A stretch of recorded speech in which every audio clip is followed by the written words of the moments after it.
বন্যায় ভাসছে ফেনী। বন্যার খবর জানতে এই মুহূর্তে নোয়াখালীতে আছেন সেখানে সহকর্মী নিয়ামুল আজিজ সাদেক। তিনি এই মুহূর্তে আমাদের সাথে সরাসরি যোগ দিচ্ছেন। সাদেক, বন্যার আজকের পরিস্থিতি নিয়ে কি তথ্য আছে আপনার কাছে?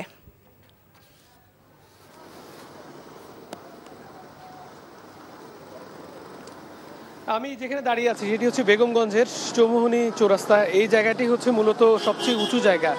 এই জায়গার পরিস্থিতি আপনি দেখলেই বুঝতে পারবেন যে আসলে পুরো নোয়াখালীর চিত্রটি কিন্তু বোঝা যাবে যে সবগুলো জায়গায় কিন্তু পানি ঢুকেছে। প্রায় প্রত্যেকটি ঘরবন্দি মানুষ তারা কিন্তু রাস্তায় নামলে কিন্তু পানি পাচ্ছেন। কোথাও কিন্তু এখন পর্যন্ত আর শুকনো নেই। বেগমগঞ্জ থেকে শুরু করে সেনবাগ থেকে শুরু করে লক্ষ্মীপুর, চৌমুহনীর এবং নোয়াখালীর যে বিস্তীর্ণ যে জায়গাগুলো আছে সেগুলো কিন্তু একইভাবে পানিবন্দী হয়ে গেছে। এমনকি চাটখিলে সবচেয়ে বেশি পানি আমরা দেখেছি এবং সেনবাগেও অনেক বেশি পানি আমরা দেখেছি। আর এখানে বেশ কিছু আশ্রয়কেন্দ্র খোলা হয়েছে।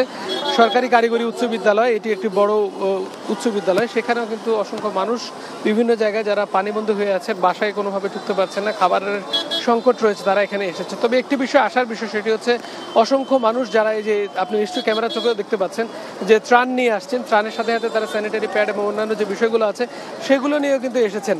এবং লক্ষ্মীপুর এবং নোয়াখালীবাসী যেহেতু দীর্ঘদিন এমন ধরনের বন্যা আর দেখেনি, এ কারণে তাদের প্রস্তুতির পর্যাপ্ততা ছিল অনেক কম। আর যে বিষয়টি তারা বারবার বলছেন সেটি হচ্ছে যে দুর্গত এলাকায় কিন্তু বন্যার খাবার পানি এবং বিভিন্ন শুকনো খাবার, রান্না করা খাবার পৌঁছানোটা অনেক বেশি জরুরি।